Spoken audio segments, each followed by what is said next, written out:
Welcome back, everyone, to another reaction series as we finally dive into Frederick the Great by our friends at Extra History. You know I'm a big fan of Extra History's work, and that's why I cover so much of it. So this will be a multi-part series over the next several days.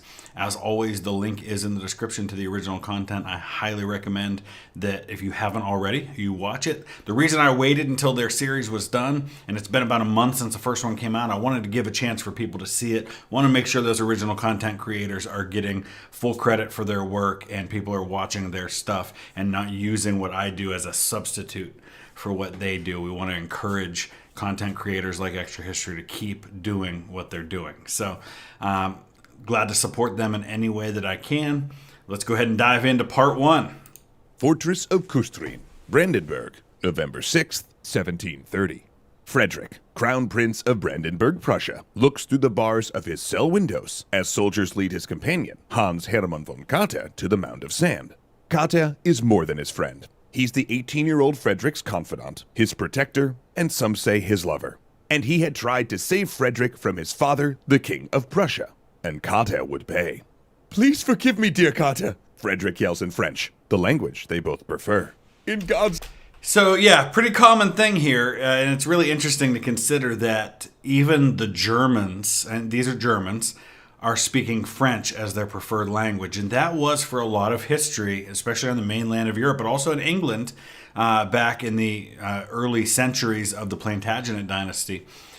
French was the language of court. It was considered kind of the language. In a lot of ways, French was in Europe what English is today. It's the common language that people are able to use to speak to each other.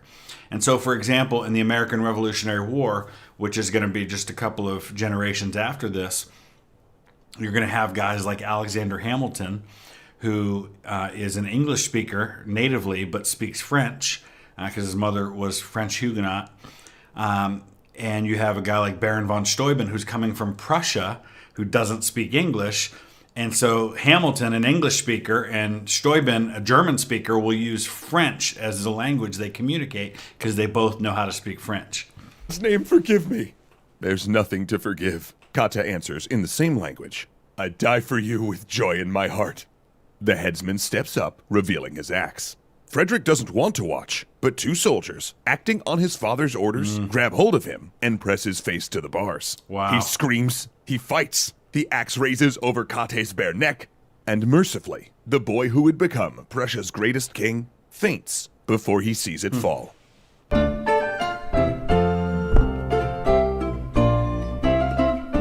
I love when they give these little backstories instead of just jumping right into when Frederick the Great becomes king. Right? Because these backstories, these events that unfold early in a person's life, they're so important in understanding who a person is, what they're motivated by, what has formed them into the person that they are. You know, understanding the guy with the little mustache that grows up in Austria, understanding his early childhood that we see through Oversimplified, is how we understand in some ways the man he becomes. So important. Thanks so much to HelloFresh for continuing to help us bring history to the table. Hey everyone, as you can probably tell already, Frederick the Great's childhood was a horror show of abuse and homophobic bullying by his father. So with today's episode, viewer discretion is advised. Frederick the Great is one of the most dynamic monarchs of the 18th century. Inheriting a fractured piece of the Holy Roman Empire, a place so minor, its monarch was called King in Prussia rather than King of Prussia. So let's back up for a second and take a look at what we're dealing with here, right? So we are more than 100 years away from Germany becoming a united nation. This is all still the Holy Roman Empire. We're about 80 years away from the end of the Holy Roman Empire.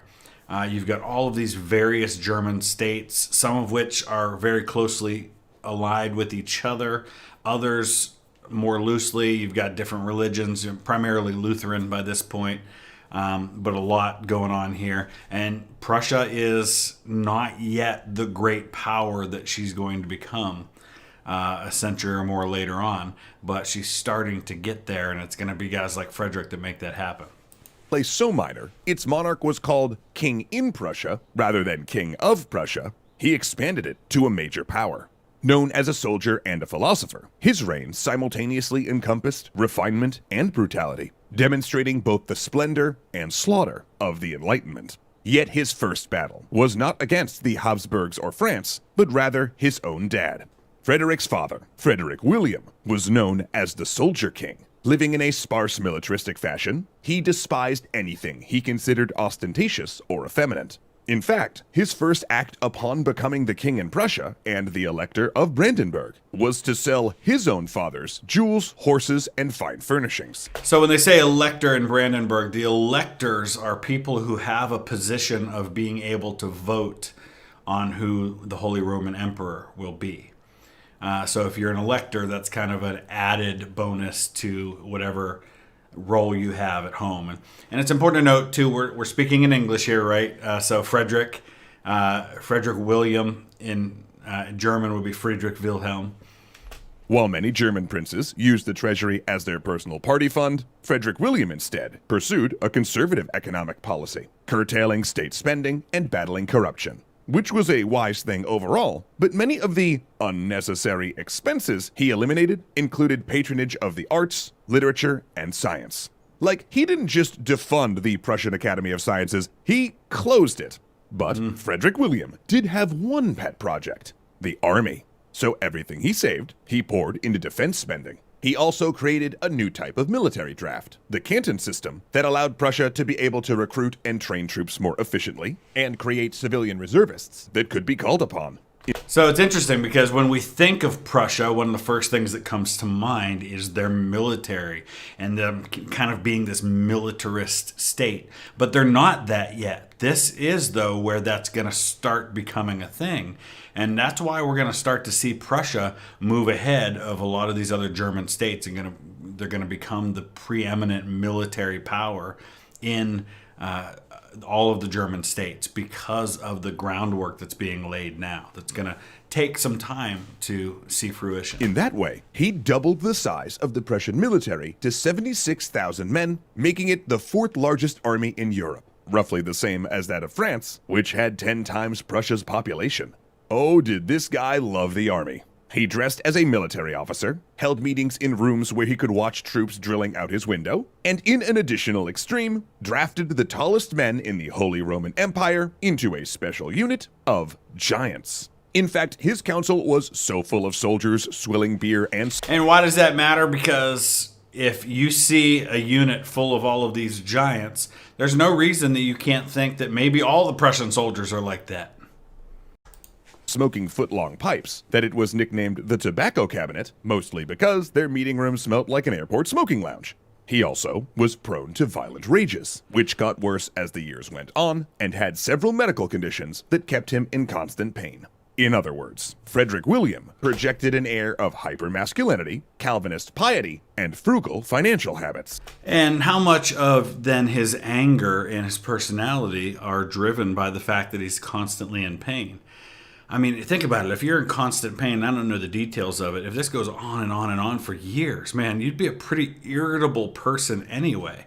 And then in a time when it certainly was not something that would have been welcome, if you start suspecting that your son might be homosexual, especially in a world where you are expected to be able to pass down your titles to descendants, and if you're homosexual, you're less likely to produce descendants. There's a lot of reasons why this guy might have some anger simmering below the surface here. I'm not excusing it. I'm just trying to understand it.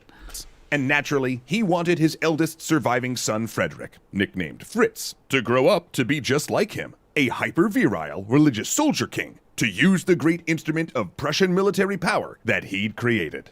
Now, the first 6 years of Fritz's life, he'd lived with his mother, and under her care, young Fritz developed what his father considered worrying habits. Fritz loved music and books. He grew incredibly close to his older sister Wilhelmina, enjoyed poetry, philosophy, opera, and learned to play the flute. Literally all of the opposite things of what his father likes, right? And how much of that is just him rebelling against his father, or just things that he naturally just took an interest in. And so you get a sense, based on a ruler's interests, what kind of country they want to shape and mold. And, Friedrich Wilhelm wants a militaristic society because that's who he is. Frederick the Great is going to be much more about the arts and learning and music and these things because that's what he loves and that's what he's going to want to support. Worse than that, it was the transverse flute, recently invented in France. Oh, Frederick William hated France and was known to fly into a rage if the country was even mentioned. The French, he said, were decadent and effeminate. So imagine his consternation when Fritz, who was tutored in French and German simultaneously, took to French as his first language and struggled with his native German. Okay, all right, not a big deal. The boy Frederick William reasoned just needed to find the fun in war, So for his 6th birthday, he gave him a miniature arsenal of military rifles and cannons, plus a group of boys in uniform he was supposed to order around as living toy soldiers. Ha ha, pretty cool, eh, Fritz? Fritz? No?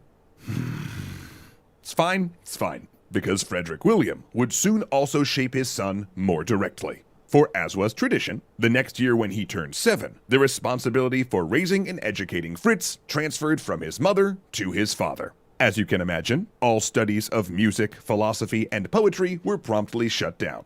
The prince would instead now have a grueling, regimented schedule of Latin, religious studies, ancient classics, modern political history, and military subjects, conducted largely by military officers. But even there, Fritz found allies. His Latin tutor was sympathetic to his clearly bright charge, and not only procured him a flute, but helped him amass a secret library of 3,000 books covering poetry, Enlightenment philosophy, and art. Fritz... Let me just stop for a second here and recognize the fact that this is 300 years ago, so in a different culture, in a different language, at a different time. So in no way does my philosophy as a parent transfer at all to this situation. But as a dad, I can't help but think about my own kids and how if I tried to force them to love what I love and to do what I do, they'd probably be miserable, resent and hate me, or all of the above. Instead, I embrace what my kids love, recognizing that it may or may not work into something that they can make a career out of, but it certainly can be a passion that they have. And my grandparents who raised me did the same thing for me. They embraced my love of history. They helped it to flourish. They took me to battlefields. They bought me historical books and videos to watch. They instilled in me a further and deeper love. And in the process, I grew closer to them because of it. So just some helpful hints out there for you future parents. Fritz also visited a nearby court in Saxony, which gave him a glimpse of a freer life than he'd had. Yet as Frederick grew into a teenager, Frederick William became increasingly furious over his heir, who he considered effeminate, incompetent, and irreligious, as it was increasingly clear that Fritz was an agnostic. So he responded. So if you're not familiar, agnostic is basically, I don't know, right? It's not atheism where you say there absolutely is no God. And it's not religion where you have a set of specific beliefs. There could be. You could be right. You could be right. You could all be wrong. I don't know. With a campaign of abuse. Frederick William berated his son, screaming at him in front of soldiers. He burned books and artwork he found and assaulted him in public. He would strike young Frederick for sleeping in and being late for drill, or for being unsure on horseback. Once, he beat him with a cane for wearing a pair of gloves when it was cold. "If I had disgraced my father so," he once told Fritz, "I would have killed myself." Then, when... Man, I feel for this kid. This is brutal what he's dealing with. And kudos to him for making something great of himself, for being known as... We don't talk about Friedrich Wilhelm the Great, do we? No, we talk about Frederick the Great. So good for him for rising out of this situation and becoming something. Fritz was 16 and formed an intimate relationship with one of his father's pages. Frederick William had the young man sent to a border posting and beat his son again, calling him a sodomite. Now, a quick aside here. The language surrounding Frederick's sexuality can be a hot-button topic among historians. Not whether he was gay. He clearly was attracted to men, preferred male partners, and commissioned art with homoerotic themes. The debate is more about terminology, whether labels like gay are imposing a modern idea of sexuality on a very different time and culture. But let's be honest, in history, it's already common to use a ton of terms like feudalism or democracy to describe things that existed but didn't yet have labels, and queer people existed then as they always have. So with all that in mind, Frederick was gay, and his sexuality definitely made it dangerous for him to live under Frederick William. At this point, he had only one hope to escape his father: a double marriage. See, his mother had been planning to marry his sister Wilhelmina and him to the children of her brother George II of England. Fritz was all about this. He could go to England, which was far freer than Prussia. And look, if he had to get married to get away from his father, that was a small price. But when that deal fell apart due to intrigue and shifts in alliances, he plunged into despair. And had he married the daughter of George II, he would have ended up the uncle of King George III. Interesting. That was when Kata, his friend, tutor, and likely lover, agreed to help him escape. They would slip away while touring the Holy Roman Empire and flee together to England, though they were caught almost immediately and thrown into prison. Given both were military officers, Frederick William charged them with treason and seriously considered having Fritz executed, but that put him on rocky legal ground with the rest of the empire. His own son executed. I mean, maybe he saw this as an easy way out. I don't know if there were other children. In fact, I want to look this up. So he absolutely did have other children. Frederick William I had many other children. His son, of course, Frederick the Great, is Frederick II right there. Bunch of daughters, a ton of daughters. Is there another son, though? Prince Augustus William, here you go. And Prince Henry and Prince Augustus Ferdinand. So yeah, Augustus William was an option to take over the kingdom in the event that it came to that. Prince Henry lived till 1802, and Prince Augustus Ferdinand lived until 1813. So there absolutely were other options if he felt, I'm not saying he should have, if he felt like he needed to move on from this son. So in the end, his punishment was to watch Kata die. Afterward, Frederick made a deal with his father. In return for a pardon and getting to stay crown prince, he submitted to an even more grueling and austere routine of tutors. He also swore to be a good Protestant and agreed to marry. So, he entered an engagement with Elizabeth Christine, a Protestant cousin of the Habsburg line. Though Frederick was despondent over this choice, and swearing that even friendship between them was impossible, he threatened suicide, however still had no choice in the marriage. But he knew the only way out was through. Frederick wept upon meeting her, and on their wedding night, loitered in their bedroom for an hour before abruptly leaving to stroll the grounds until dawn. But no matter, he was safe, he was free, and he only needed to wait until the Soldier King died, and when he took power, he would never be beaten again. For in a surprise to all, Frederick William's tutelage had taken root, and his son would be a warrior king, like Prussia had never seen. Interesting. This is going to be good stuff. I'm excited to continue this learning process, and I invite you with every one of these episodes to add to the conversation. Use the comment section below.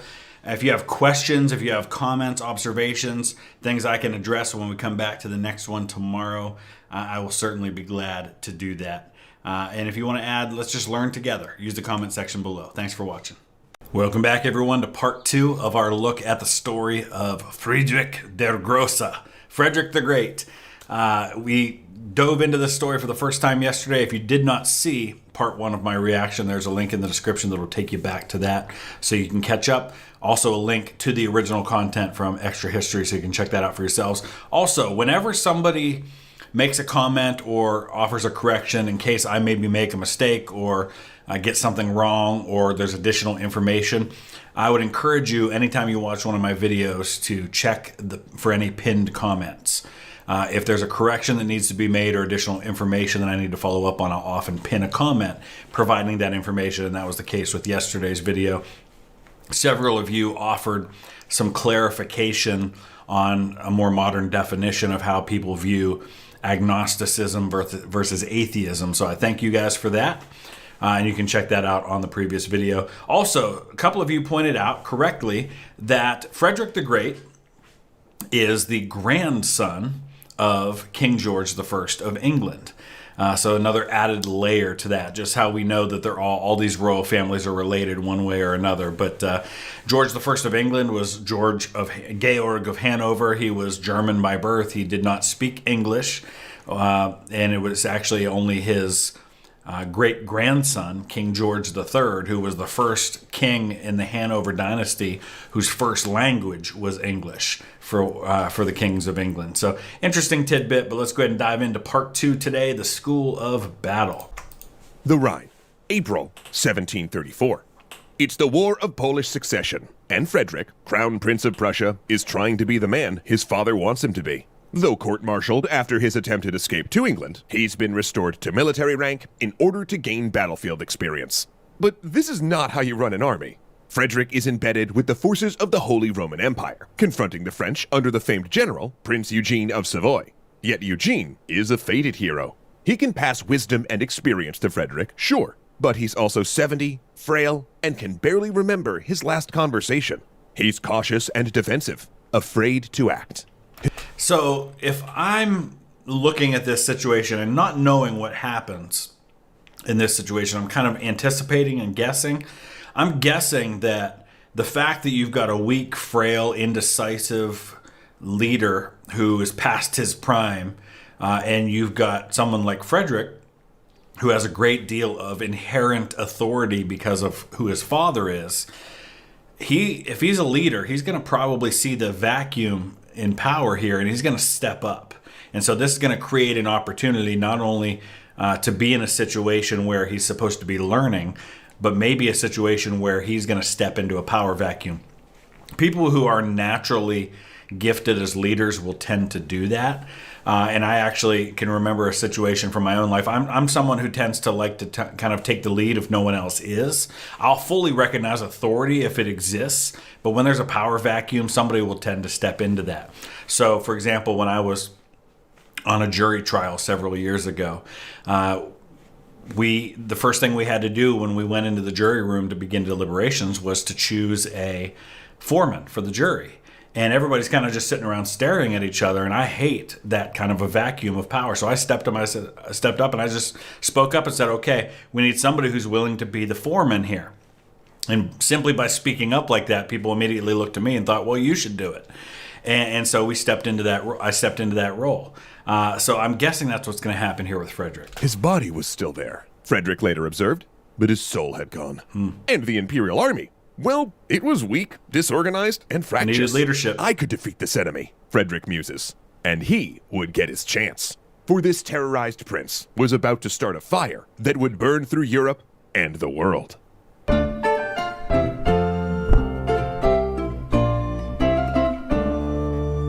Say, would you happen to want to watch the next episode of this series immediately after watching this one instead of having to wait a full week? Well, now with the new Nebula First, you totally can. Learn how to get access through the Curiosity Stream Nebula bundle after the episode. At the end of last week's episode, Frederick decided to play the role of the dutiful son, and wait until his ill father died.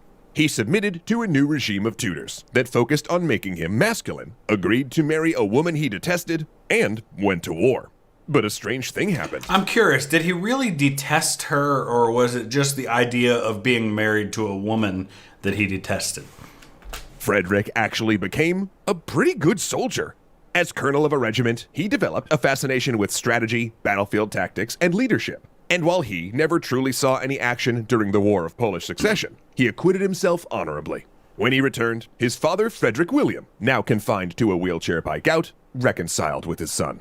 So warfare and soldiering and things like that may not have been his first love, but if Frederick is the kind of person that I think he is, which is a person who is a learner, some of us are like that, right? We just love to learn. We're interested in things. And that desire to learn doesn't have to only be confined to the things we're most passionate about. So I feel like anything he's going to do 110%. So that's what's happening here. Proud of Frederick's progress, he gave him a lakeside castle where he could indulge in artistic pursuits in private.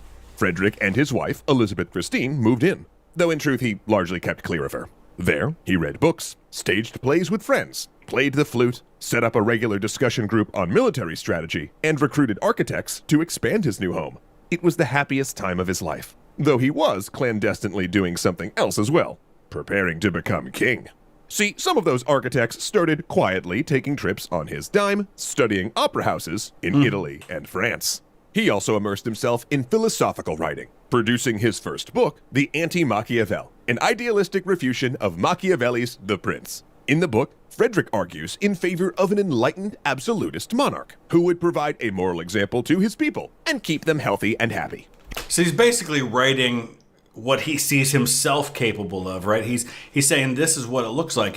And the fact that he has taken the time to think through what it means to be an enlightened, benevolent ruler means that he's already thinking about the kind of legacy he's going to want to leave himself. He then sent the manuscript to the French philosopher Voltaire, who edited it and prepared it for anonymous publication. Wow. Though his identity did leak immediately. It would eventually become a bestseller, with readers hoping to gain a window into Frederick's mind.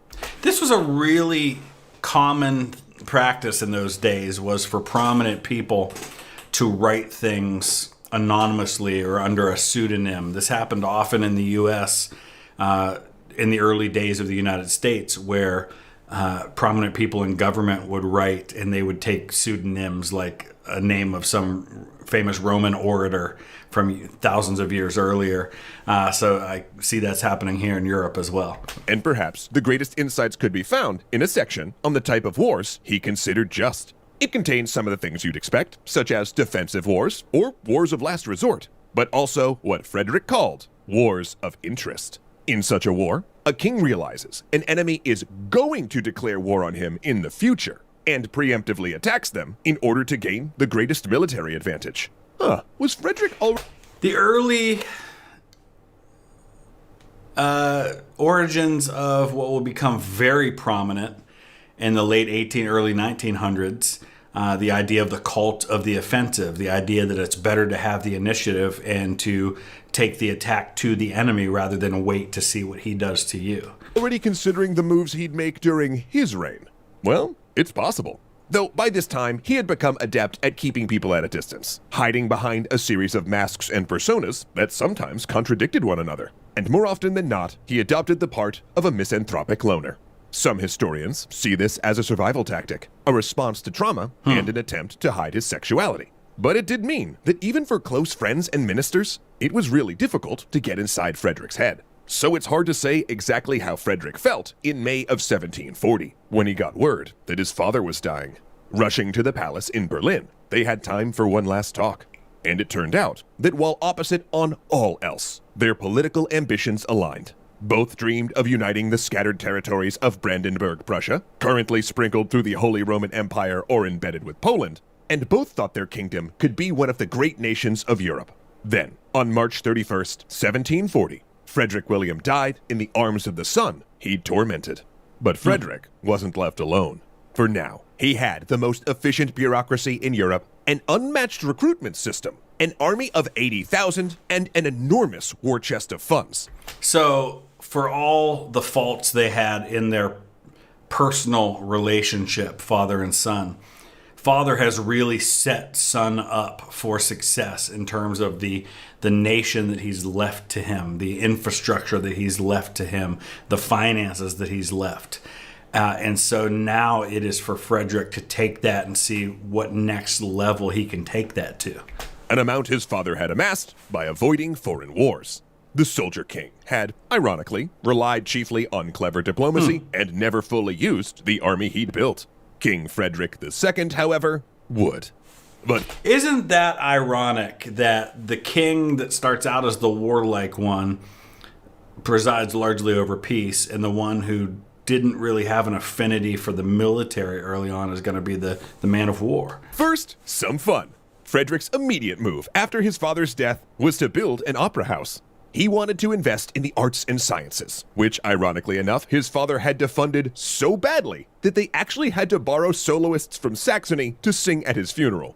Next up, no longer requiring a wife to mollify his father, Frederick sent poor Elizabeth Christine to a palace outside Berlin. She wasn't even invited to his coronation. Wow. Instead, he brought an Italian philosopher who was likely his lover, and the pair followed it up with a foreign trip together where they met Voltaire.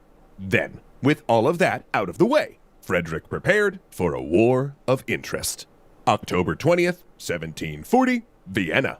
Charles VI, Holy Roman Emperor and sovereign of the Habsburg dominions, is dead. All his life, Charles had been terrified that he would only have daughters, and because the laws of the Habsburg dominions said women could not inherit, his scattered territories would fragment in a succession crisis when he died. To prevent this, he'd issued the Pragmatic Sanction of 1713, declaring that a woman could inherit the Habsburg lands, and he spent most of his reign trying to get his neighbors to agree to it. So isn't it interesting how many times in history people are all about the rules until the rules have the potential to hurt them, and then they're all about changing the rules to benefit themselves. Good thing, too, since his daughter, Maria Theresa, proved his most viable heir. Ironically, a woman Frederick tried to marry when he was searching for a bride. Now that'd be an alternate history novel worth reading.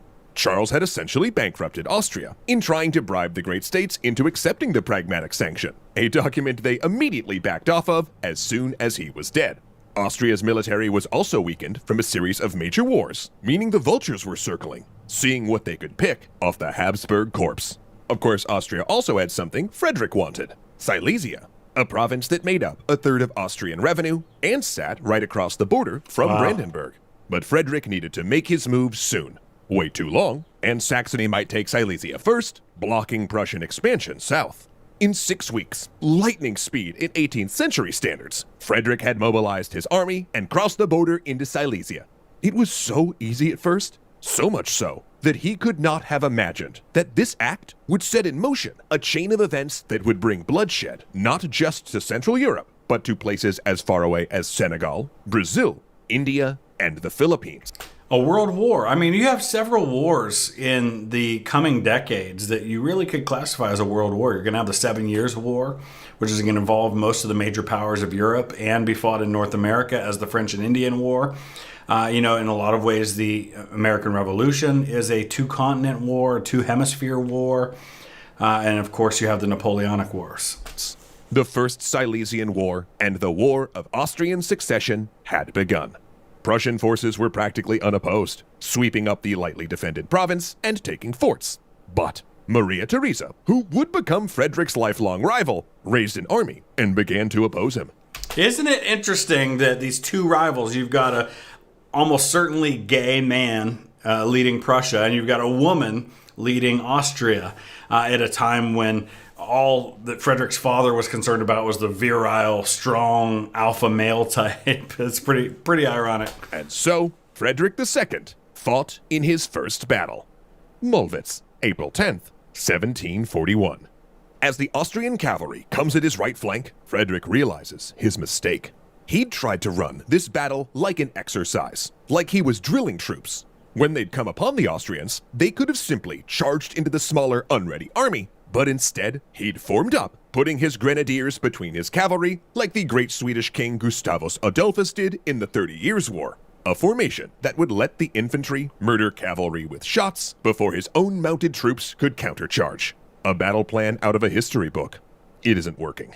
Instead... And that's a pretty common strategy that's going to be used up to and including the First World War. A lot of these generals in World War I grow up in the army in a time when cavalry charges are still one of the big power plays that you have. The idea of using your infantry to create a gap in the line, to create a hole, to get a breakthrough, and then you send your cavalry through it to exploit that breakthrough. The Austrian horse crashes into the right wing of his army and envelops it. His cavalry are standing still when the charge connects. The units mix in a battle of swords and pistols. And Frederick's in the thick of the fighting. It's confused and bloody.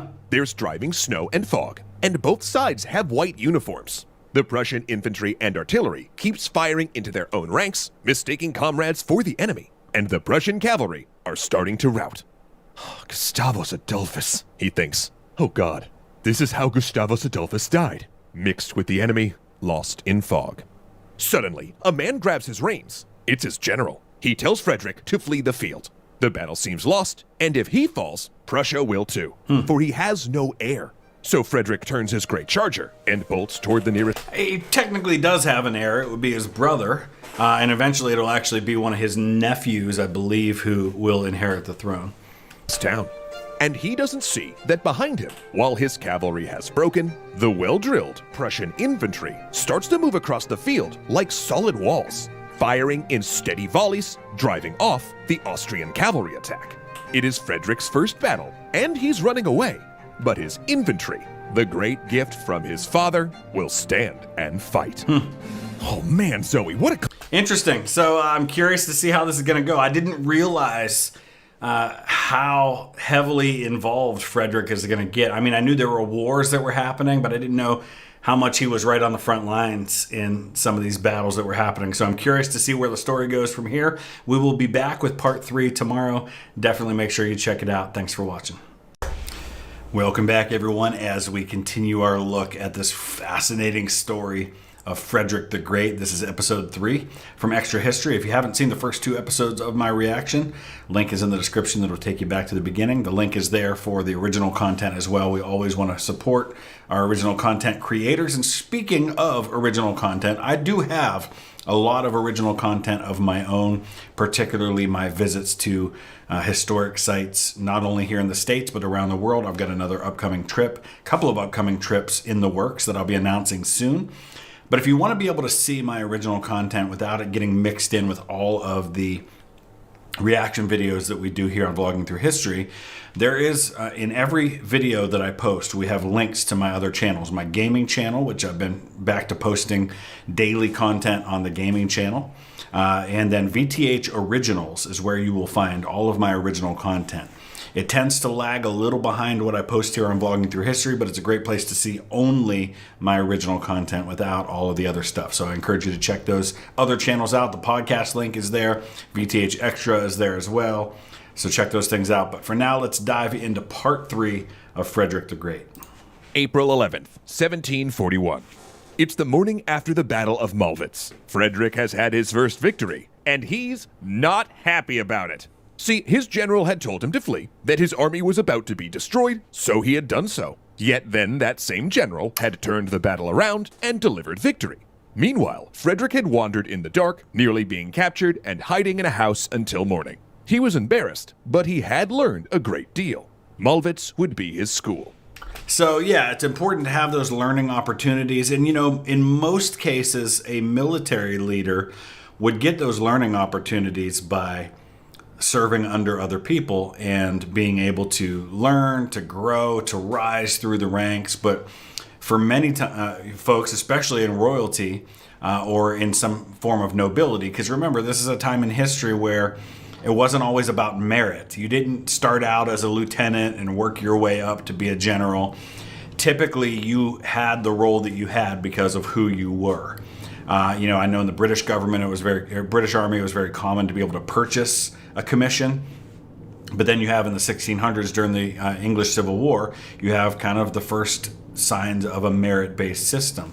But Frederick the Great is Frederick the Great. He's the king. He's Frederick II. And he's got his position not because of his great military leadership, but because of who he is. So he's going to have to learn in a different way. Never again would he abdicate command to another or cut his losses when victory seemed possible. His cavalry had performed poorly. He needed to do something about that. But he also saw how his advancing infantry had terrified the enemy. Something to note there. And though improvements did need to be made, he had his victory. He had Silesia. And he would fight to keep it for 22 years. There's a reason there's 3 Silesian Wars. Thanks so much to Ren for being a simple and effective way to help make a difference in the climate crisis. Learn more after the episode.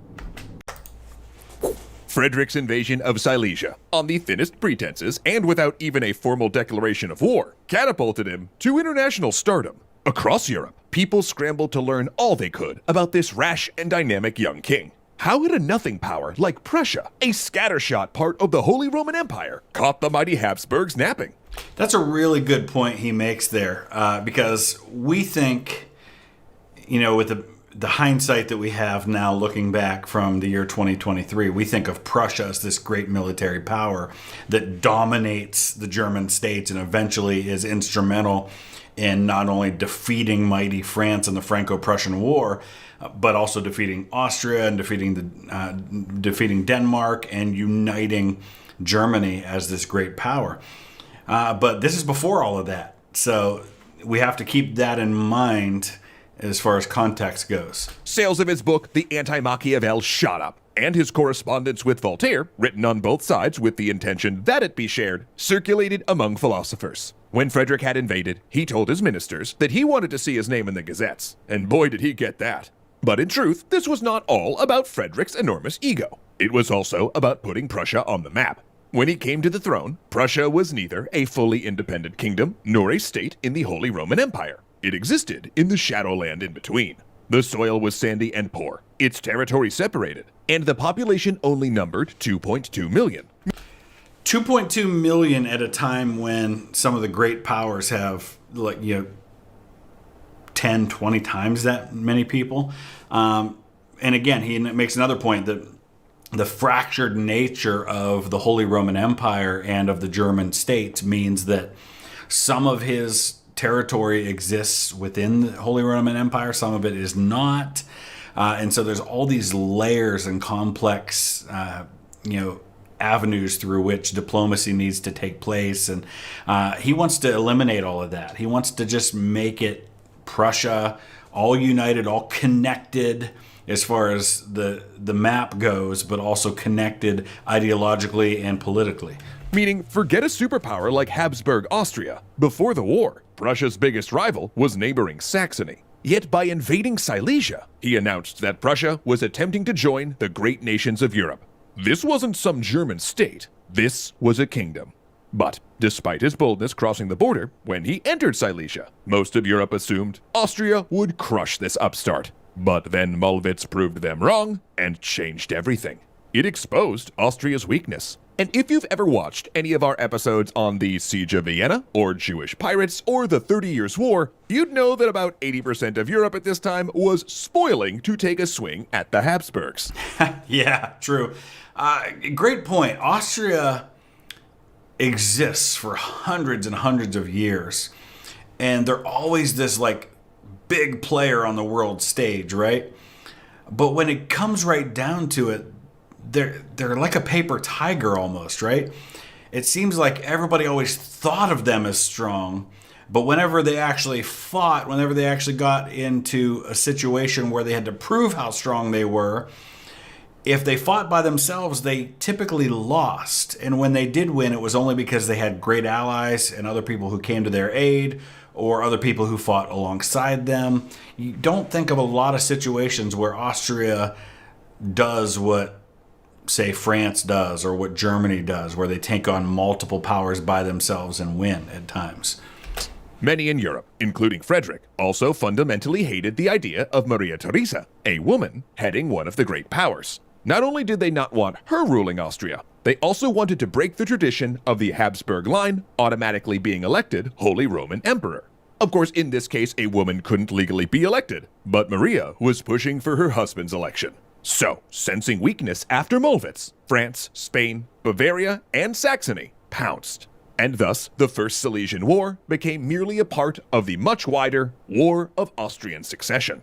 And if all of that sounds complicated, it's because it is. Sadly, we're going to have to gloss over a bunch of stuff since this is a series about Frederick and not this unbelievably convoluted war where countries change sides faster than Loki's in the MCU. So we're going to have to dive into that at some point. I've been trying to make a list of future topics I want to cover, and the War of Austrian Succession will definitely be one of those things. And occasionally that brings me to an important point here. Occasionally I get people who comment and say, well, I know you only take recommendations from Patreon, but can I make one anyway? That is not the case. Maybe about once a month, I'll put up a vote on Patreon to decide what the next reaction will be. But most of the reactions I do just come from comments from people that just say, hey, you should check this out, and then I'll check it out. So that happens a lot. So definitely, if you have a suggestion, if you have an idea, leave it. I read every comment, and I make a list of some of the ones that I want to keep in mind and go back to. But basically what you need to know is that at Mollwitz, Frederick had rung the dinner bell. Habsburg's back on the menu, boys. Get a piece while it lasts. Lord of the Rings reference. A coalition formed around Prussia, with the hope of carving up Habsburg lands in a partition. But Frederick worried that if that happened, these powers might get too powerful and overwhelm Prussia as well. Yeah. So, Frederick's diplomats contacted their Austrian counterparts and cut a deal. They signed a secret truce so that both could recover strength, while their troops still pretended to be at war. This is pretty brilliant stuff, and this shows that Frederick isn't a one-trick pony, right? He's not just somebody who's going to go out and win on the battlefield. He knows diplomacy, he knows deception, he knows intrigue, he knows all of the important things that make a great leader. This lasted for a few months until Frederick, worried Maria Theresa was coming back for Silesia, repudiated the treaty and joined the Allied campaign in Bohemia. So he also recognizes when the writing's on the wall and he needs to make a firm decision. But not long after Frederick arrived, the Allied march toward Vienna broke up. So turned out, it was Frederick's army that took the blow when Maria Theresa's brother-in-law, Charles of Lorraine, arrived with 30,000 troops to take the invaded territory back. And on May 17th, 1742, pursuing Austrians caught half of the Prussian army.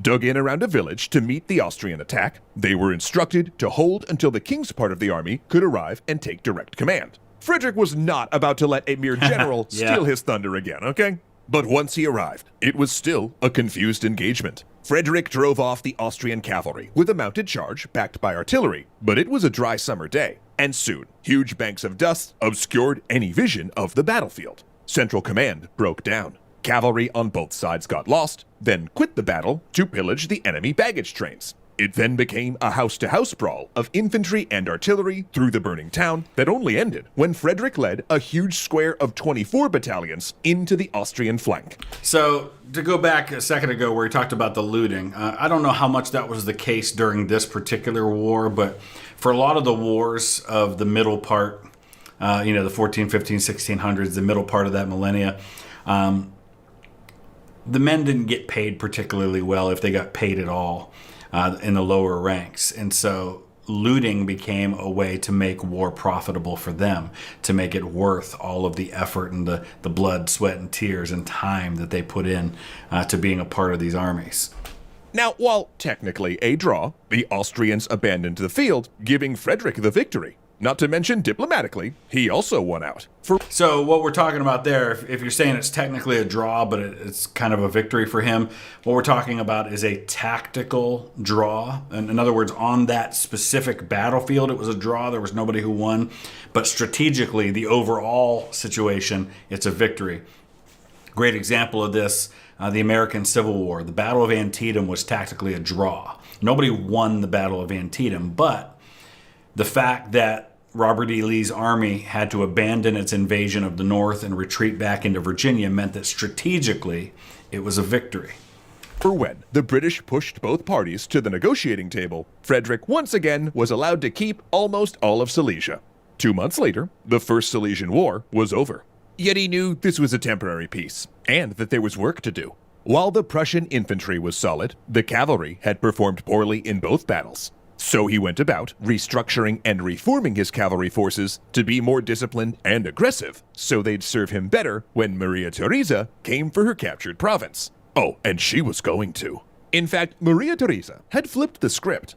2 years before, she'd been fighting alone against a major coalition, but now she'd set up a new anti-French alliance bankrolled by Britain. And with Russia and Saxony interested in joining, Frederick worried she was about to seek revenge. So then he built a rival alliance between Prussia, Bavaria, Sweden, and 2 German states.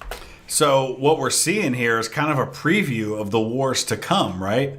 We're going to have the 7 Years' War, which is going to be a war of coalitions. We're going to have the Napoleonic Wars, where we're going to see a bunch of different coalitions form. Of course, then World War I, World War II, you have a system of alliances. This is kind of a glimpse of the future here. with the goal of restoring the Bavarian lands taken so far in the war. France also declared its support. Then on August 15th, 1744, Frederick crossed back into Bohemia, launching the Second Silesian War, which went sideways almost immediately. The campaign depended on the French tying up Charles of Lorraine and his Austrians in the west, so he couldn't return to Bohemia. But that went out the window when King Louis XV fell ill leading the French army and Charles disengaged. Then Saxony switched sides away from France and allied with Austria, meaning Prussia now had an enemy on its border. That's one of the really complicated parts about the fact that there are so many states that can have conflicting allegiances. It's not like in the future where you only have maybe 4 or 5 major powers that can tip the balance in Europe. You've got all of these different players who could jump from one side to the other depending on what is going on, depending on their alliances, depending on the marriages, depending on their interests. Meanwhile, Austrian guerrilla forces hounded Frederick out of Bohemia by just savaging his supply lines. And realizing this was unattainable, he pulled back to defend Silesia. Things got worse. Austria formed a new alliance with Britain, Saxony, and the Dutch Republic, with secret plans to partition Prussia the same way the powers had tried to carve up the Habsburg lands. And what's amazing to me about all this and all this constant shifting of alliances and changing fortunes here is that communication takes time, right? It's not like you have the ability to send a signal through a telegraph or pick up the phone or anything like that. These all have to be done by land communication, and it takes time to negotiate these things, and it takes time to set all of this up and to mobilize armies. Then Frederick's ally, the Holy Roman Emperor, dropped dead, and his son made peace with Austria, and finally in May, Charles of Lorraine crossed the giant mountains into Lower Silesia, leading a force of 60,000 Austrian and Hungarian troops, plus their Saxon allies. Frederick knew he had to act. Battle of Hohenfriedberg, June 4th, 1745, 7 a.m. Frederick told his troops to leave their campfires burning when they performed the night march. In darkness, they'd slipped out of camp and crowded across a bridge. So why do you leave your campfires burning? Because it leaves the other army thinking you're still there. This was actually something that was done quite often throughout history and war to deceive an enemy at night when you don't have the ability to see what's going on. Sometimes they would even have men go back and forth in front of the fires to make the enemy think that their army was stirring for battle, things like that. Right past the Austrian forces, for they were not the objective. Instead, Frederick wants to hit the Saxons first and destroy them before rolling up on the rest of the Austrian forces. Defeat in detail. But they've been spotted. Shots ring out. Prussian and Saxon cavalry clash together in a vicious night battle. Pistol flashes light up gleaming sword blades. The Saxon camp begins to mobilize, but the infantry pushes through, and the Saxon formations start to dissolve. By first light, the Saxon force is already routed, and Frederick's right turns to engage the main Austrian force. Hours of gunpowder and blood follow, and the next day, Frederick sits on his horse in the courtyard of the palace he's taken as his own. He has won his greatest victory to date, and now he is honoring the troops that, more than anything, made it possible. The Bayreuth Dragoons, his heavy cavalry. At the climax of the battle, when things had still hung in the balance, they had spotted a hole in the Austrian line. And by charging through that gap, they had overrun 20 enemy battalions and captured 2,500 prisoners. They'd broken the Austrians and only taken 94 casualties doing so. Dang. Now they parade their war trophies into the square. 67 battle flags of Austrian and Saxon units torn from enemy hands. There was still fighting to do, but when the king returned to Berlin, he would be doing so under a new name, Frederick the Great. Nice. All right, this is getting good. We still got a couple episodes to go. I'm excited to learn more. Go ahead and use the comment section below and share what you've learned or what more you know about the topics we just talked about. And please check out some of the links to the other channels if you would. We'll see you again soon. Thanks for watching. Welcome back, everyone, as we continue the story of Frederick the Great with episode 4. If you haven't seen the first 3 episodes of my reaction, the link is in the description below, as well as the link to the original content by Extra History. Be making sure that you have your notifications turned on and subscribed if you're not already. I would love if you would consider that. Got some big announcements coming up in the next couple of days. Some major things happening with the channel, as well as some things coming up down the road that I'm looking forward to telling you about. And I've also heard from people stories, and not just on our channel, but other channels as well, of people finding out that they're unsubscribed and they didn't even realize that they were, that sometimes it just happens for some reason. So I don't know what that's about, but let's go ahead and dive into today's episode. Berlin, December 28th, 1746. The newspapers, the banners, and the choirs of children all have a new name for their monarch, Frederick the Great. And the reasons are obvious to everyone who greets him as he returns victorious from the Second Silesian War. Not only had the Prussian army won every battle, Frederick had personally led his forces. At the Battle of Soor, Charles of Lorraine had ambushed Frederick's camp, the Austrians outnumbering his army nearly 2-1, but Frederick fought his way free. Then, when Prussia was under its greatest threat, when Austria and Saxony planned a two-pronged invasion to take Berlin, Frederick and his general had defeated both forces, taking Saxony's great city of Dresden and negotiating an end to the war. That's why the newspapers call him the Great. That, and the fact that he'd probably written ahead to inform them all of his new title. But if you've been watching the He had probably written ahead to inform them all of his new title.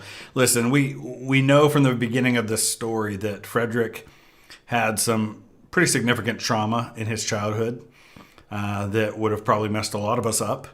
He also is a person who's almost certainly homosexual at a time when, for anybody, that was a big problem, but especially for someone who was a hereditary ruler who was expected to pass his title on. So there's a lot of things going on here, but let's not also ignore the fact that he's kind of compensating for that with some narcissism that's going on here. Not that that's necessarily unique to him. That's something that's pretty common among rulers, especially when you're a ruler who has been told all your life that you are divinely ordained to be in the position that you are. So, show for any extended period of time, you're probably going to be familiar with the next precedent. A great monarch cannot know peace for long.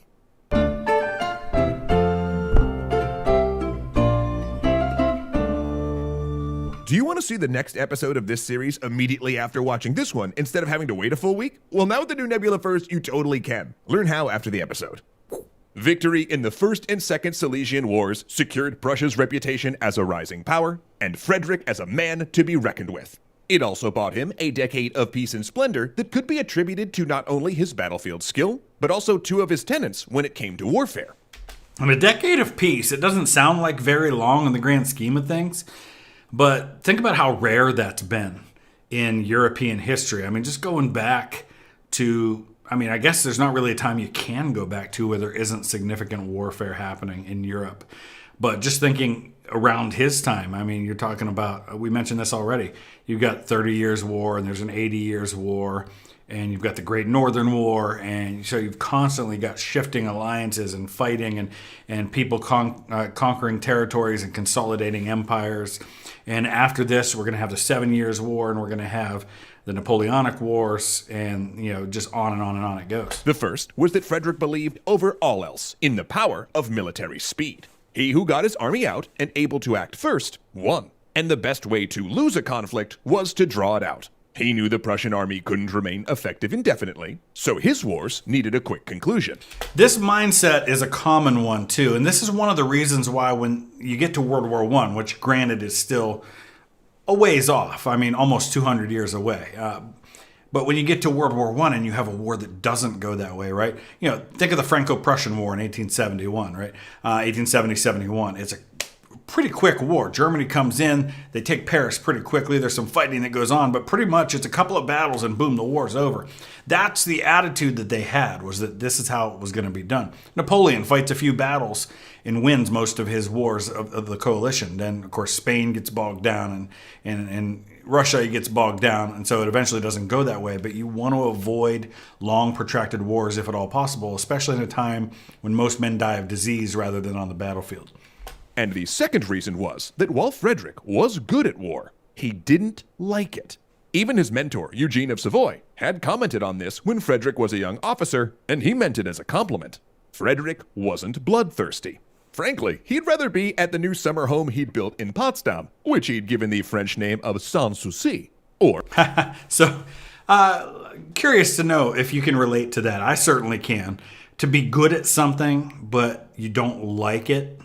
I'm guessing we can all probably kind of see ourselves in that. But let me know in the comment section below. Is there something you're good at, but you can't stand doing it? Or without worries. There, in an environment of his own design, he was free to write poetry, play the flute, display his porcelain collection, dote over his beloved greyhounds, and gather about him an inner circle of philosophers and military officers, all of them male, as women were banned. Oh yeah, just a quick FYI here, Frederick was also a huge misogynist, which at least partway explains his antagonism towards both Maria Theresa and Empress Elizabeth of Russia. Also, if a guy in his inner circle ever got married, he often kicked them out. Said circle he developed included some of the most prominent minds in Europe, including his old editor Voltaire, who came to live in Prussia after stirring the pot a little too much in France. So think about that. Think about the pressure that's on you. You want to get married, or you feel you have to get married, but you know that getting married gives you a family and gives you a lot of things you probably might want, but it also cuts you off from access to the king and from being a part of court. Tough. He also provided safe harbor to Julien Offray de la Métrie, a scandalous philosopher whose work argued that humans were just organic machines, no better than animals, and that the mind and soul were part of the body rather than a spiritual entity. In fact, he literally argued that humans were nothing more than a digestive system. Hot stuff at the time, especially since he denied the existence of God and advocated the pursuit of pleasure. And you bet these ideas jived with Frederick, who was privately an outspoken atheist. In fact, he found pretending to be religious one of the hardest parts of the masquerade he'd had to perform for his father. He once wrote that Christianity was a fiction, invented in the fevered minds of Asia, with its followers in Europe either being fanatics, imbeciles, or those pretending belief in order to gain power. That's a gutsy thing to do at a time when most people in Europe are Christians, or at least profess to be. Granted, we're getting to the time of the Enlightenment and when you're going to see deism and things like that. To be openly not just anti-religious, but atheistic. And I don't know if he was really atheistic or agnostic, because they said earlier he was agnostic, but now they're saying atheist. That is not a popular viewpoint to express, especially if you are a king. He also jokingly suggested Jesus and the Apostle John were gay lovers. So suffice to say, at the time, Frederick was unconventional in his views. But that also led to tolerant religious policies that saw all Protestant groups given equality, and Catholics allowed to practice, though not allowed in civil service. However, he was also extremely anti-Semitic. Jews could live in Prussia, but had to pay a tax for security. Which honestly is just like Frederick. Seriously, for everything you learn about him that you like, he'll tend to have an equally awful quality. And that's definitely... But you know what, that's not uncommon with historic figures in general, is it? I mean, there's very few historic figures out there that don't have some parts of their lives that when we look at it, we're just like, oh man, really, dude? There are a few that aren't like that, or maybe we just don't know about it, because some people have demons that maybe their vices, their demons, their flaws are not as visible as others. Definitely a pattern that's going to come up again and again. So watch out for that. This decade also provided his first really prolific period of writing. Partly, these histories were meant to burnish his reputation and iron out less complimentary episodes in his career. He exaggerated enemy numbers at Mollwitz, for instance, claiming that the Austrians had a much larger force than they did, and casting his flight from the battlefield as a reluctant but daring escape. In addition, he wrote his first book on military theory, primarily to distribute to his generals. He also drilled his troops, because Frederick wanted to be ready for the next war. He innovated, adopting a new system of formation marching that ensured troops could quickly reposition, change direction, and adopt new formations on the battlefield. So again, this goes back to the idea that Frederick is a guy that whatever he does 100%. He learns, he grows, he adapts. If he recognizes, whether he likes warfare or not, whether he likes the military aspect of his kingship or not, he's going to be good at it, because he's going to insist to himself that he's good at whatever he has to do. And he's going to put his stamp on it. And I think this is something he's learned from his father, whether he'd want to admit that or not. He figured out ways to go over broken ground or ditches while maintaining order, and adopted snare drums as a way of conveying orders, since they were easier to hear amidst battle than a human voice. He also promoted his younger brothers. Wait, did we not mention he had brothers? Well, he did, and they served as officers in the Silesian Wars, but now were made generals. Of the two, his youngest brother, Prince Henry, would become the most dependable. Henry had many things in common with Frederick, like his head for tactics and a tendency towards affairs with fellow officers. But he was also notably more measured. And Frederick would need dependable generals, because by 1756, Europe was about to see its First World War. Now, 100%. I mean, the 7 Years' War, whether we can say it was the first one or not, it definitely was a world war. Here in the States, we grew up learning about it as the French and Indian War, because the British were fighting against the French and Indian allies that they had, but it was just an extension of the 7 Years' War. It would be far too much to describe in this series how the 7 Years' War started, since the motivations are enormously complicated. Like the War of Austrian Succession, it was an umbrella conflict that encompassed a lot of little wars. But in Central Europe, it was all about Silesia again.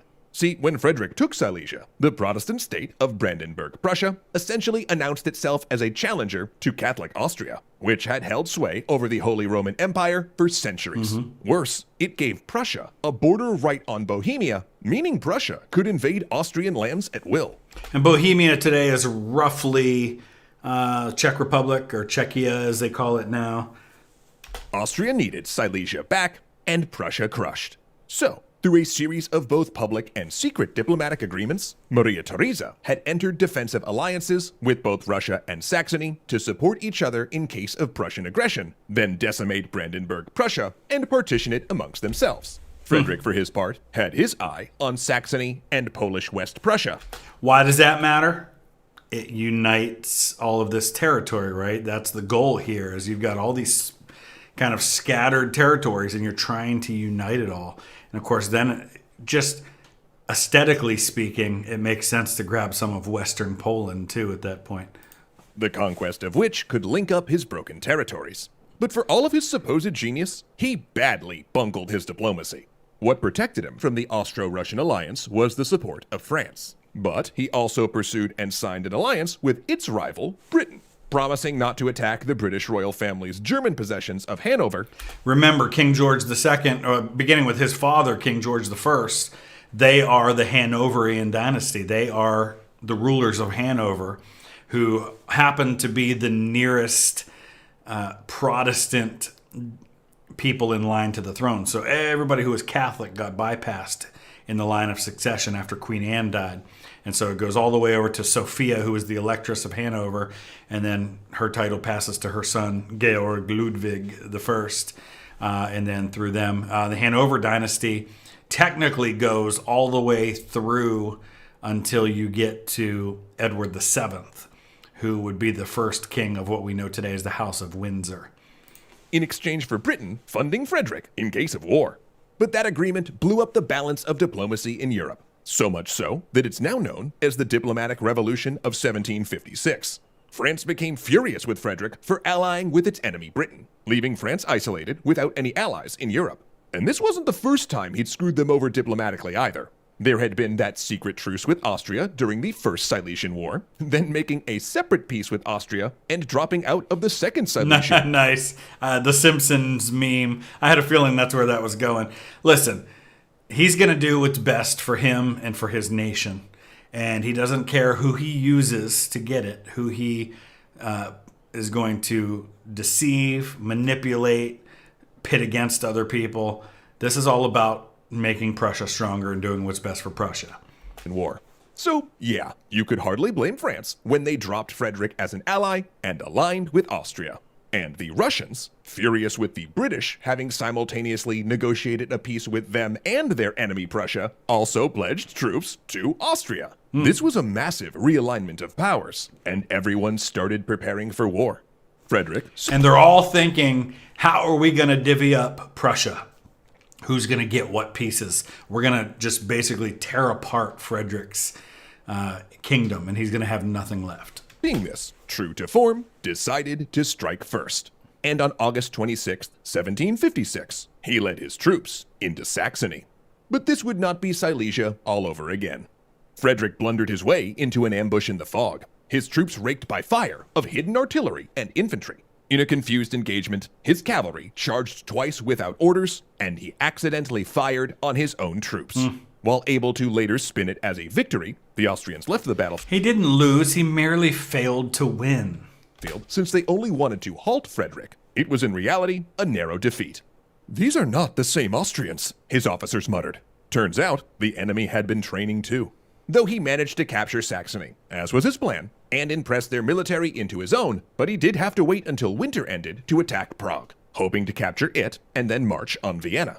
But then the Austrians met him at Prague. He attacked their positions across what appeared to be grassy hills, but that were in reality fish ponds. They took the heights, but at a cost. In 5 hours, Frederick lost 14,000 men and 2 of his best generals, including the one that had saved him at Mollwitz. Depleted, he decided to take Prague by starving them out in a siege rather than by assault. But that was when the Austrian relief army of 54,000 came for him, and he was made to split his forces, leaving a detachment at the siege and facing the oncoming army with only 34,000 men. Soon, it would be Prussia against the world. Prussia against the world. Man, this is good. I need to know what happens next, but we'll have to wait until tomorrow to do that. So let me know your thoughts. Use the comment section below. Let's continue the conversation about Frederick, about Prussia, about the 7 Years' War. A lot of discussions to be had there. So hit that like button if you would as well. I'd appreciate that. Thanks for watching. Welcome back, everyone, to the 5th and final part of our look at Frederick the Great. Hope you've been enjoying this series as much as I have been enjoying it, and I've learned a lot. I hope you have too. As always, the link is in the description, not only to the first episode, if you want to catch those first 4 episodes before watching this one, as well as the link to the original content creator. Let's go ahead and dive right in. Everybody's been telling me I'm going to really enjoy this, so I'm really anticipating something good here. The Battle of Kolin, June 18th, 1757. Frederick's army is running. The year before, he'd invaded neutral Saxony, forcing its troops into his military and snatching the treasury to fund his war effort. Then he'd struck into Bohemia to besiege Prague, but the Austrians caught him there, causing him to split his forces in order to meet the oncoming army. He had struck at them first, as was his style, utilizing his signature oblique attack, where he concentrated his forces on one side of the enemy line. But his troops had been baited into attacking too early, before they were ideally positioned. His frontal assault had melted under Austrian firepower, an element not emphasized in his tight marching formations, and now, hours later, the Prussians have lost nearly 14,000 men, and they've had enough.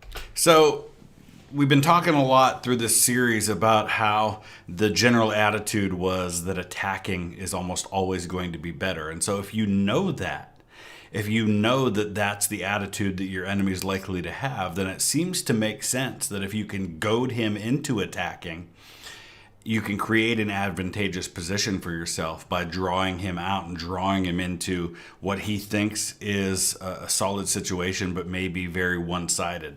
So it seems like that's what's happening here. Rascals! Frederick strikes out with the flat of his sword, shouting at a retreating unit, "Do you want to live forever?" It's a strange choice of phrase, because while thousands of troops have died for his ambitions, it's actually Frederick himself that will in fact live forever. So it makes me wonder if, I'm sure other people have spoken that phrase throughout history. It's probably hardly unique to this moment, but I can't help but think of the Battle of Belleau Wood. And Sergeant Dan Daly of the U.S. Marine Corps, who is a 2-time Medal of Honor recipient already when he shows up in France during the First World War, and he says the exact same thing. "Come on, you sons of bitches, do you want to live forever?"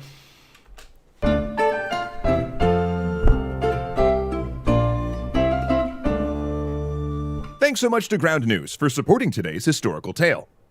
The Third Silesian War would give Frederick some of his most legendary victories on the field of battle, but also his most catastrophic defeats, with Prussia nearly being wiped off the map. But these battles were not just important militarily, mind you. They also formed a sort of proto-nationalism, where civilians at home were following, analyzing, and reading commentaries of his battles, almost as they would a sport, but more dramatic. And that fact really got us thinking in the old extra history lab, because unfortunately we don't have time or budget to go through all of his 16 battles, but thanks to my illustrious cat's wonderful suggestion, perhaps we would have the ability to fill you in about it through a different performative art form: sports entertainment. Okay, extra historians, let's get ready to rumble! Oh, man. Hey there, folks at home. I'm extra history narrator Matt. And I'm casual wrestling fan Matt. Sup? And we'll be your commentators for tonight. And you know what a night it is in the EH Arena? You said it, Kazmat. If you remember last week, Frederick invaded neutral Saxony. A move so aggressive, it spawned a 4-on-1 match. Prussia against Russia, France, Sweden, and the Habsburgs, leading much of the Holy Roman Empire. You know, you can only hope that this territory grabbing and attacking neutral allies won't serve as some sort of precedent for future German leaders. But wait, oh, dang, there's the bell. Won't serve as precedent for future German leaders. All right, opening moves. The Russians have invaded East Prussia. Sweden has entered Pomerania. Oh, big hits. France and Austria are dancing into core Prussian territory too. Huh, looks like a partition of Prussia.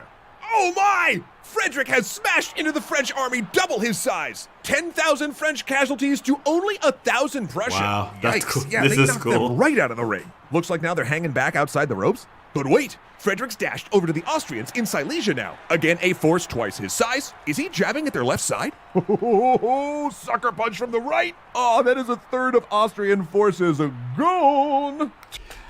I would love to have been in the room when this was pitched as an idea on how to present Frederick the Great's victories during the 7 Years' War.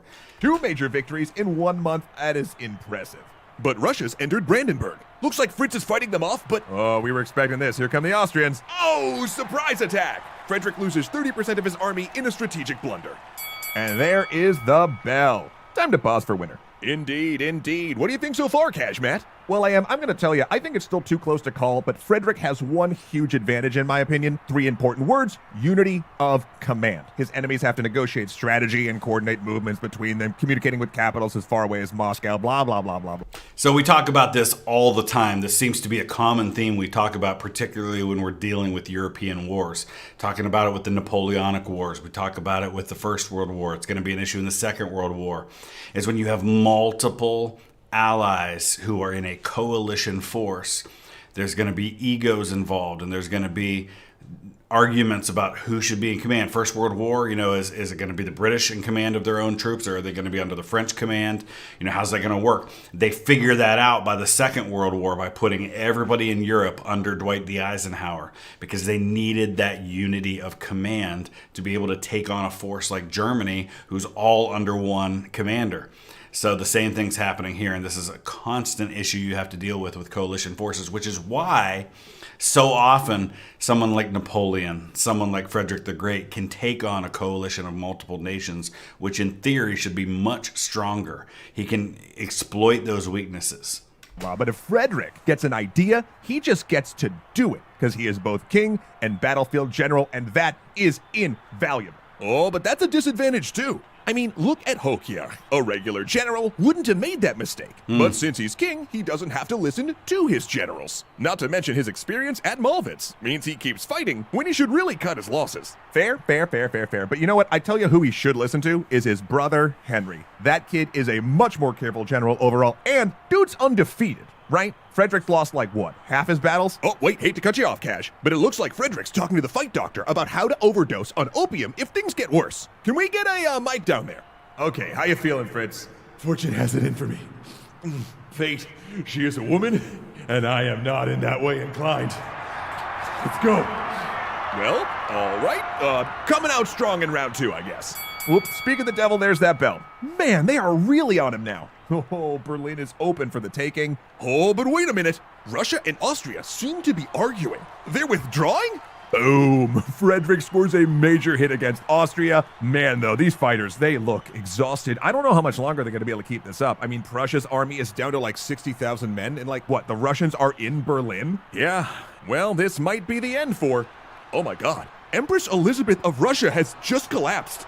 And who's that picking up the crown? Wow, that is her nephew, Peter III, a huge Frederick. Time-honored tradition of being billed from Russia despite being born somewhere else.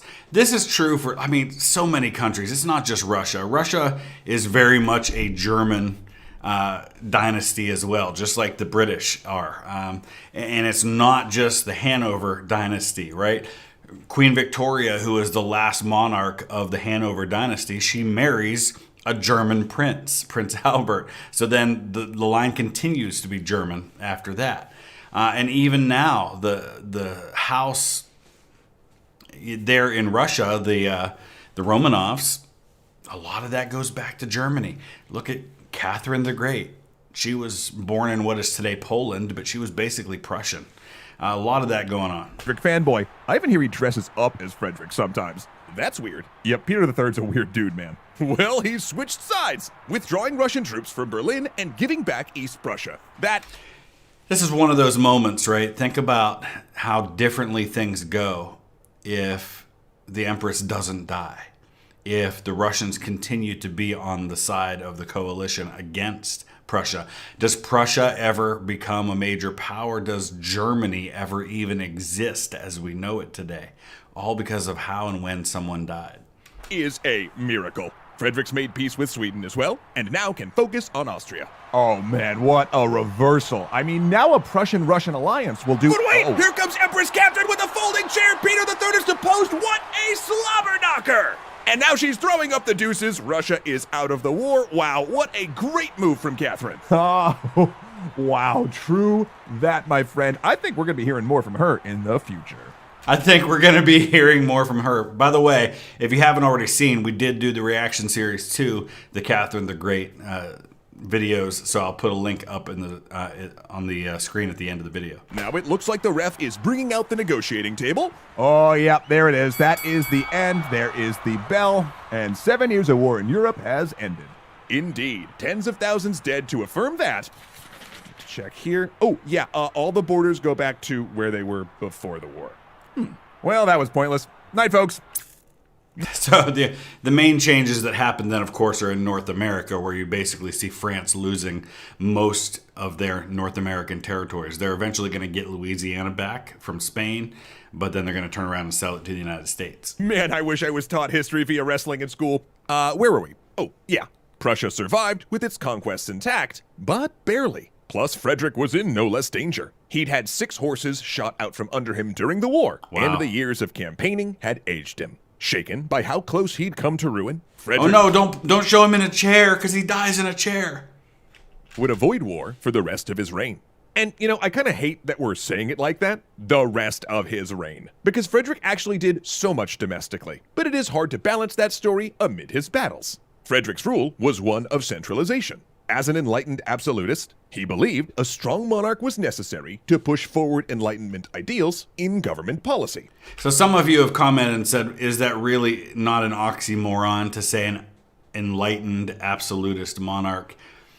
Maybe, but compare that to an absolutist monarch in Russia who does not see it as an enlightened thing, does not try to do things that move along his people and really just kind of advances his own cause and advances the power that are given to the elite. At least it seems in Frederick's case, he's trying to help his country. He's trying to make his country more powerful and more influential, but also put forward the arts and, you know, things like that. With a king as servant and first citizen of the country. He reformed Prussia's legal code to mostly eliminate torture and repealed most capital offenses, so only a handful of executions occurred each year. See, that's why I think you can say enlightened absolutist is a better idea than just a straight absolutist monarch, because at least he's doing things that do, in fact, benefit the common man. He opened government positions up to those of lower social ranks and started an organized grain storage program in order to keep food prices stable and provide bread during famines. Also, as a patron of the arts, he funded philosophers, artists, and musicians, personally composing 121 sonatas and 4 concertos with the flute. And when Johann Sebastian Bach visited the court, the two actually had a jam session. That's And cool. all the while, Can you just picture that? Frederick the Great sitting down with his flute and Bach sitting there with his violin, and they're having a jam session together. That is amazing. he was still prolifically writing histories, poems, and books on battlefield tactics. He also reformed Prussian agriculture by reclaiming Prussian forests and draining swamplands. And while potatoes were already present in Germany as animal feed, he actually recast them as food fit for human consumption. And correct me if I'm wrong, but so we'll get to this at the end because there's been a lot of stuff that has happened with his body, him being exhumed and reburied, but he's now buried where he originally wanted to be buried, as opposed to in the crypt that he was placed for a long time. I think people leave potatoes on his grave marker.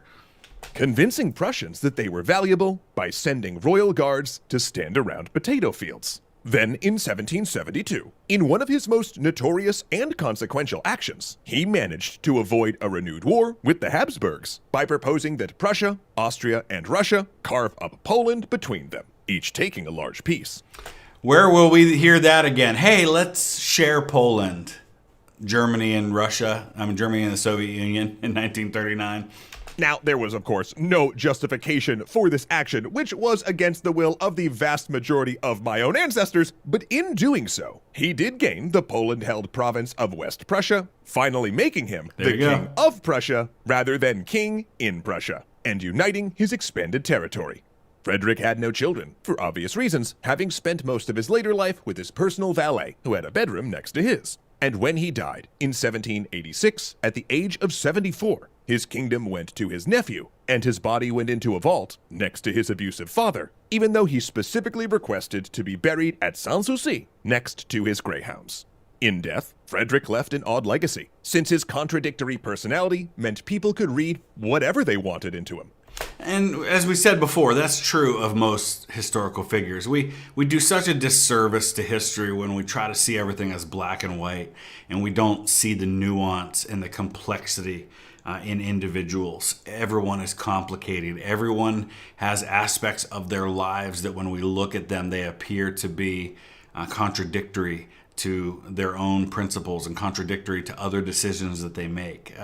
Frederick's no different in that. German nationalists revered him as a national hero, ignoring that he cared nothing about a wider Germany and despised German language and culture. During the Weimar Republic, Berlin's rising gay culture adopted him as a symbol, and he was also a favorite of Hitler, who justified his expansionism with Frederick's historical example. Yep. Though, to be clear, Frederick had zero interest in ethno-nationalism. His reputation fell as a result after World War II, though historians began reappraising him after German reunification, which was when his grave was finally moved to Sanssouci as he wished. And that's what it says on his, that's all it says. It's kind of like in a script, almost like in cursive. It just says Friedrich der Grosse on his marker. There's nothing else written on it. It's actually pretty cool to see such an important historical figure just have this very plain slab where he's buried. But yeah, you can actually, if you Google pictures, you can actually see pictures of them with his casket sitting out when he was reburied as part of, it was right in that time period when Germany's reunifying, and he kind of became this unification figure, although there were a lot of people who spoke out and said, why are we glorifying this guy? Why are we honoring this guy? Even people within Germany. But perhaps he received no greater compliment than that from Napoleon himself, who, when he defeated the Fourth Coalition, paid a visit to Frederick's tomb. "Gentlemen," he said, "if this man was still alive, I would not be here." If that's not a legacy, I don't know what is. But actually backing up... That is high praise coming from Napoleon, and that is absolutely true. That's something that happened. So, fascinating stuff. That was a very unique and different presentation style than they usually do, but I think it works. It was really cool and it's entertaining. So let me know your thoughts. Use the comment section below. I'll throw up the link here if you want to check out the series that I did on Catherine the Great. I'll also put up the link to Otto von Bismarck, which were two other extra history series that I did that relate to Germany or to events that are happening around this time. Obviously, Catherine the Great being in Russia. But fascinating stuff. Thanks for watching.